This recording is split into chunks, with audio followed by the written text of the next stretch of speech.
le 2327, Monsieur Larive. Merci, Monsieur le Président.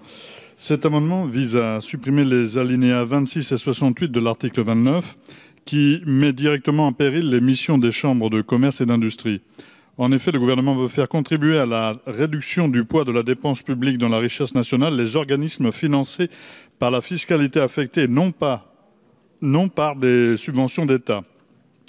Dans cette logique qui nuit donc au dynamisme des acteurs économiques locaux, les moyens alloués aux chambres de commerce et d'industrie vont également baisser. Donc 100 millions d'euros, on l'a dit, cette année, 150 millions l'année dernière et jusqu'à 400 millions d'ici à 2022.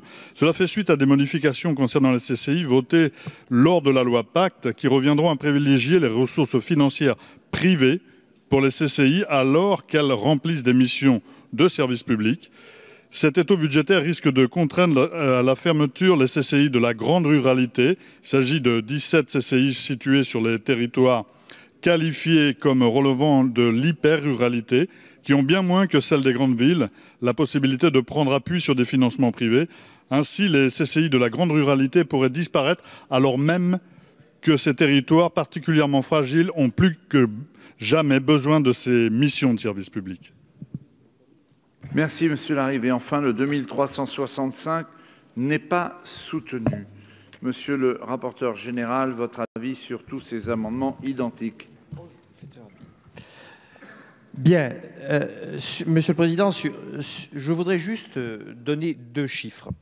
Premier chiffre, les produits des CCI, c'est 2,8 milliards d'euros en 2017. Nous parlons ici d'une baisse de ressources de 100 millions d'euros par an, histoire que les proportions soient bien comprises. Il est vrai aussi que les CCI sont désormais à 38% financés par leurs activités marchandes, mais c'est quelque chose qui est très divers suivant la grandeur de la CCI. Il y a des CCI hyper rurales. C'est la raison pour laquelle j'ai déposé un amendement de façon à préserver, au travers d'un socle, qui ne soit pas un socle, qui soit un socle, j'allais dire, fixé par la CCI au niveau national, par CCI France, mais bien par le ministère de l'économie, ces CCI rurales, hyper rurales. Un amendement a été déposé, qui est un amendement de Mme Verdier-Jouclas, pour prendre en compte justement la problématique de ces communes, parce que les périmètres des ZRR ont évolué, c'est exact, récemment. Donc un amendement a été déposé pour descendre à 70%, dès lors que bien sûr on n'est pas sur des CCI infradépartementales, parce que si on coupe le territoire en petits morceaux pour avoir de la ZRR d'un côté et pas de ZRR de l'autre, c'est pas très correct. Je donnerai un avis favorable également à cet amendement qui a été déposé, à ces sous-amendements qui a été déposé. Je pense qu'au travers de cela, nous pourrons tout simplement conforter un réseau de proximité dans les zones rurales et faire en sorte que nous poursuivions une trajectoire qui est une trajectoire qui nous permet, je dois le dire, de moderniser un réseau qui ne l'est pas toujours dans les plus grandes villes ou dans les plus grandes régions ou dans les plus grands départements. Donc défavorable sur l'ensemble. Monsieur le ministre. Pardon, venez. C'est quoi ce truc, l'amendement 48 est identique?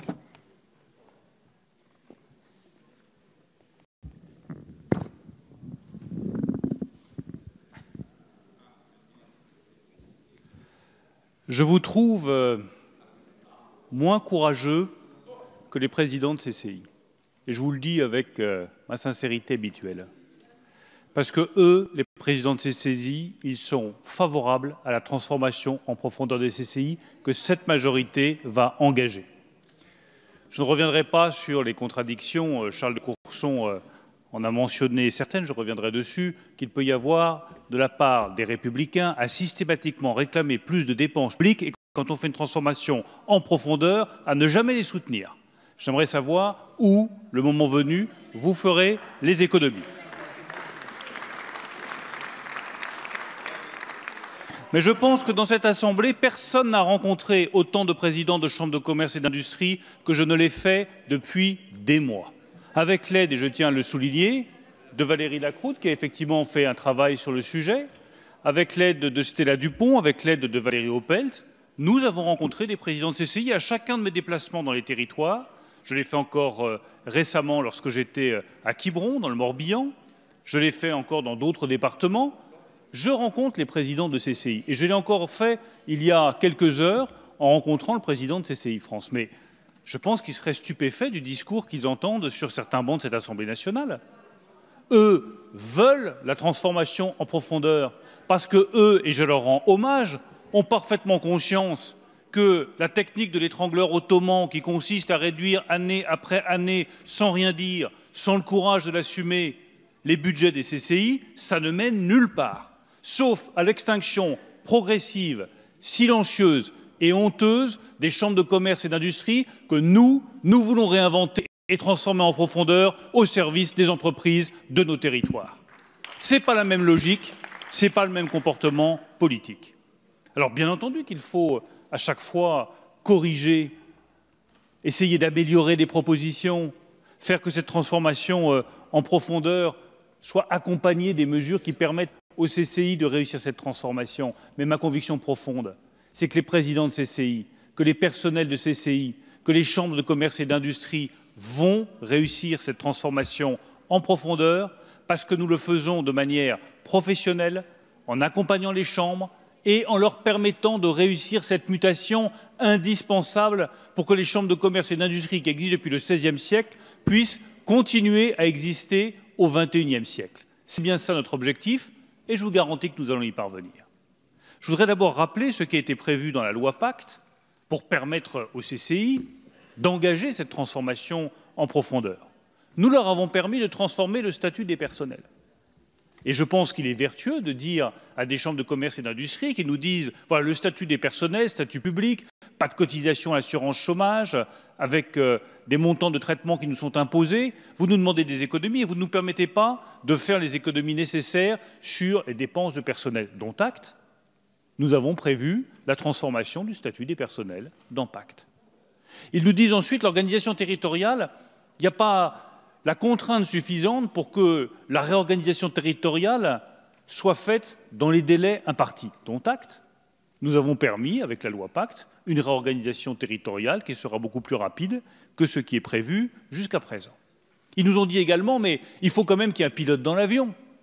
Aujourd'hui, qui est pilote dans l'avion? Chacun est maître chez soi, mais il n'y a pas un pilote de l'ensemble des CCI. Nous avons donné à CCI France, dans Pacte, la capacité de piloter l'ensemble des réseaux des CCI territoriales pour permettre justement d'avoir une meilleure organisation et une meilleure structuration. Depuis, j'ai revu les présidents de CCI, j'ai discuté à nouveau avec elles. Qu'est-ce qu'ils m'ont dit? Ils m'ont dit, écoutez, nous sommes dans la bonne direction, mais il y a une difficulté, c'est l'accompagnement social. Et je conçois parfaitement qu'il puisse y avoir, pour tous les présidents de CCI qui ont la responsabilité de leur personnel, une difficulté à faire cet accompagnement social. Valérie Opelt, Stella Dupont me l'ont signalé à plusieurs reprises. François Werner, à qui j'ai confié une mission d'accompagnement, me l'a également signalé. Et donc là, nous avons des difficultés très précises auxquelles soit nous avons apporté des réponses, soit je vous dis ce soir que nous allons en apporter des très concrètes. Il y a d'abord les questions de rupture de contrat conventionnel. Là, je rends hommage à Charles de Courson, vous voyez que je ne suis pas rancunier, puisque grâce à un amendement de Charles de Courson dans la loi Pacte, nous avons prévu qu'en cas de cessation d'un commun accord des relations de travail, le fameux CCART, il puisse y avoir une défiscalisation et une désocialisation totale de ces ruptures de contrat conventionnels. Qu'est-ce que ça veut dire? Ça veut dire que nous réduisons de moitié le coût de ces ruptures de contrat faites d'un commun accord. Et ça a été voté ici, ça a été voté sur recommandation de Charles de Courson, et c'est un moyen d'alléger considérablement pour les chambres de commerce le poids de cette transformation. Il y a une demande qui m'a été faite ensuite de la part de CCI France, aujourd'hui, c'est de disposer d'un outil de gestion prévisionnelle des effectifs. Nous mettrons en place, c'est un engagement que j'ai pris aujourd'hui auprès du président de CCI France, un outil de gestion prévisionnelle des effectifs pour que toutes les CCI sachent exactement où elles vont. Troisième sujet sur l'accompagnement social, qui est un sujet majeur, c'est la possibilité pour les personnels des CCI d'adhérer à l'UNEDIC. Vous savez qu'aujourd'hui, c'est un des problèmes majeurs. Ils n'ont pas adhéré à l'UNEDIC, ils n'ont pas cotisé, ils n'ont pas d'assurance chômage. C'est une difficulté absolument majeure pour les nouveaux personnels des CCI, mais également en cas de cessation d'activité pour les anciens personnels des CCI. Donc je suis en discussion avec Muriel Pénicaud pour que nous puissions définir les modalités de cette adhésion à l'UNEDIC, et je souhaite que nous parvenions à une adhésion des personnels des CCI à l'UNEDIC. Je suis convaincu que nous trouverons un terrain d'accord avec Muriel Pénicaud. Ça répondra à une des préoccupations majeures en termes sociaux des personnels des CCI. Enfin, un dernier point, et pardon d'être très exhaustif, que je comprends qu'il puisse y avoir sur les bancs de cette Assemblée des inquiétudes légitimes et des besoins de réponse à des questions précises. Je vous apporte toutes les réponses aux questions précises qui m'ont été apportées par les présidents de CCI, et nous fixons comme cela une stratégie de réinvention de nos chambres de commerce et d'industrie qui sont quand même plus rassurantes que la stratégie qui consiste à laisser filer les choses sans avoir de perspective, parce que c'est ça qui inquiète le plus, ou une autre stratégie à laquelle j'ai toujours dit que j'étais défavorable, qui aurait consisté à placer les CCI comme un service régional parmi la collectivité territoriale de la région, en privant les CCI de leur statut d'établissement public qu'ils ont actuellement. Le dernier sujet sur l'accompagnement social, c'est la possibilité d'avoir un transfert de personnel soit vers des organismes publics, soit vers des organismes privés. J'y suis favorable. Et j'ai pris l'engagement auprès du président de CCI France aujourd'hui que lorsque le projet de loi Pacte arriverait au Sénat en début d'année prochaine, le gouvernement déposera un amendement pour prévoir la possibilité pour les personnels des CCI d'être replacés ou transférés soit dans le secteur public, soit dans le secteur privé, pour ouvrir des perspectives au personnel des CCI, parce que ma priorité, c'est évidemment que tous les personnels des CCI qui pourraient être concernés par ces restructurations des chambres de commerce puissent trouver un endroit où exercer leur talent et leur qualité. Le deuxième grand sujet sur lequel j'ai été interrogé par les présidents de CCI à l'occasion de chacun de mes déplacements, c'est sur leur mission. Je suis prêt à aller plus loin dans la redéfinition des missions des CCI pour que nous soyons vraiment concentrés sur la formation d'une part, le soutien aux entreprises, en particulier aux PME, d'autre part. Il y a encore trop de missions qui sont confiées aux chambres de commerce et d'industrie, qui pèsent sur leur rentabilité et qui ne répondent pas à un motif d'intérêt général. Nous allons poursuivre le travail d'examen de ces missions pour les redéfinir sur l'essentiel et avoir un outil territorial plus efficace, concentré sur des missions d'intérêt général qui me semblent totalement prioritaires. Toujours sur les missions. J'ai rencontré des présidents de CCI, je pense en particulier au président de la Chambre de commerce et d'industrie du Morbihan, je pourrais citer 2 autres départements qui sont dans le même cas, qui m'ont dit « nous, on a engagé le conventionnement avec les collectivités locales. Et ça marche très bien. Donc je propose de réunir dans les semaines qui viennent les collectivités locales intéressées, les chambres de commerce et d'industrie, pour que les collectivités locales qui payent parfois 2 fois le service, je réponds à la question que vous allez me poser, les collectivités locales aujourd'hui peuvent avoir à payer des services de soutien aux entreprises qui sont déjà rendus par les CCI. Autant les transférer directement aux CCI, faire un conventionnement, ça donnera de l'activité aux CCI et ça évitera aux contribuables de payer 2 fois, c'est-à-dire payer pour le fonctionnement de la collectivité locale, payer pour le fonctionnement de la CCI, pour le même service rendu aux entreprises. C'est ça, faire la transformation en profondeur des services publics de la nation française. Enfin, toujours sur les missions, aujourd'hui, les CCI ont un patrimoine immobilier qui est estimé à environ 3,5 milliards d'euros. Et je reprends des chiffres qui ont été donnés par Joël Giraud. Tout le monde fait un effort sur son patrimoine immobilier.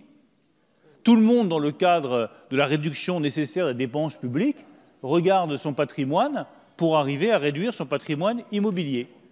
Je lancerai donc, dans les jours qui viennent, une mission de l'Inspection générale des finances pour faire un état des lieux précis du patrimoine immobilier des CCI et aider les CCI, les accompagner dans la gestion de ce patrimoine immobilier, parce que beaucoup m'ont posé là aussi des questions sur ce sujet. Cette mission aura vocation à accompagner les CCI dans une gestion plus efficace de ce patrimoine immobilier et, le cas échéant, dans la cession d'un patrimoine immobilier, s'il ne paraît pas indispensable au bon fonctionnement de la Chambre de commerce et d'industrie. C'est un moyen aussi d'arriver à une restructuration avec une efficacité pour les entreprises et un coût réduit réduit pour le contribuable. Le troisième sujet majeur, au-delà de l'accompagnement social et des missions, c'est évidemment la question qui nous occupe ce soir, qui est la question du budget. Nous avons annoncé à plusieurs reprises que dès 2019, il y aurait 100 millions d'euros de réduction du budget, la taxe affectée pour les CCI. Enfin, j'avance en toute transparence. Je suis allé à l'Assemblée générale des CCI cet été annoncer la trajectoire budgétaire. Je ne prends personne en traître. Il se trouve même que ma proposition et mon plan de redéfinition du rôle des CCI en France a été applaudi par les présidents de chambres de commerce et d'industrie. Donc pas de raison de revenir sur un sujet qui a été reconnu par les présidents de chambres de commerce et d'industrie. Mais Madame Dalloz, vous pouvez ruminer et vitupérer dans votre coin, c'est la réalité. C'est la réalité. C'est ce qui a été décidé et c'est ce qui a été assumé par les présidents de chambres de commerce et d'industrie. Eh bien moi je vois, Madame Dalloz, les présidents de chambres de commerce et d'industrie qui sont courageux, qui ont compris qu'il fallait réduire la dépense publique et qui, au lieu de proclamer matin, midi et soir, réduisons la dépense publique, réduisons la dépense publique, réduisons la dépense publique, se retroussent les manches et ont le courage d'assumer devant les salariés les décisions qui sont bonnes pour l'intérêt général, et je veux leur rendre hommage. Sur le budget, nous allons engager cette réduction de la dépense, mais avec une trajectoire qui est lisible pour les chambres, parce qu'elles savent exactement où nous allons. Et je redis les engagements que j'ai pris devant les chambres de commerce. Nous avons une trajectoire de réduction de la taxe de 100 millions d'euros par an, 400 millions d'euros au total. C'est la trajectoire. Nous avons un engagement de restituer l'intégralité de ces 400 millions d'euros aux entreprises. Ce n'est pas pour le budget de l'État, c'est pour les entreprises. Et j'ai un troisième engagement que je tiens à rappeler ici, et je le prends sur moi.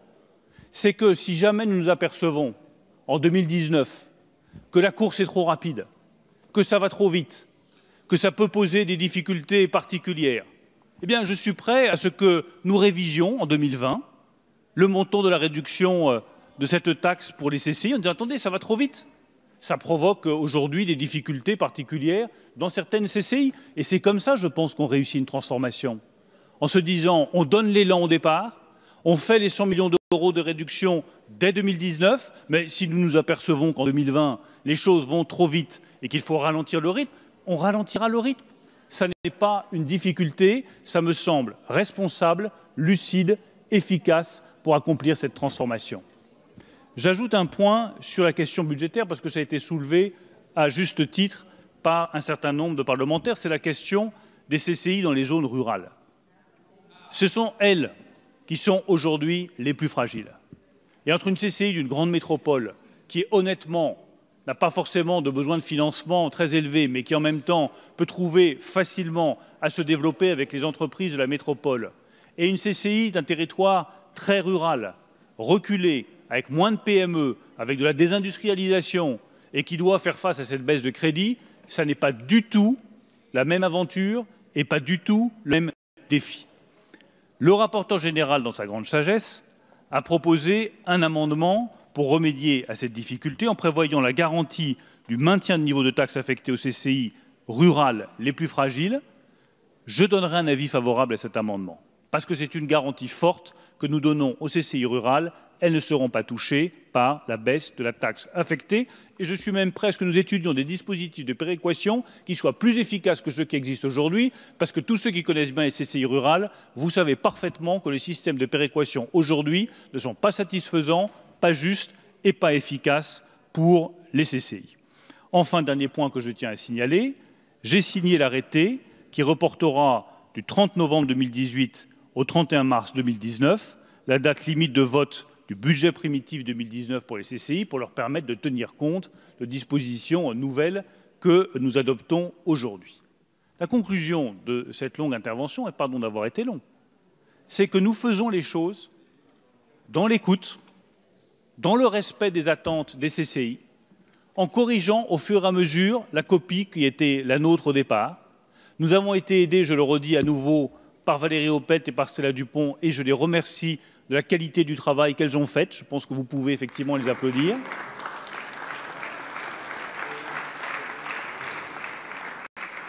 Nous avons complété notamment sur le volet social avec des dispositions législatives qui changent la donne et qui tiennent compte des difficultés des CCI et des personnels des CCI. Nous allons redéfinir encore davantage les missions. Nous avons une trajectoire budgétaire, mais je l'ai toujours dit, s'il faut faire preuve à un moment donné de souplesse, nous donnerons la souplesse nécessaire. Moi, ce que je vous demande ce soir, c'est de répondre au courage des présidents de CCI, par le même courage de cette majorité, à voter une des grandes transformations en profondeur des établissements publics français. Merci, Monsieur le Ministre. Monsieur Aubert, vous avez la parole.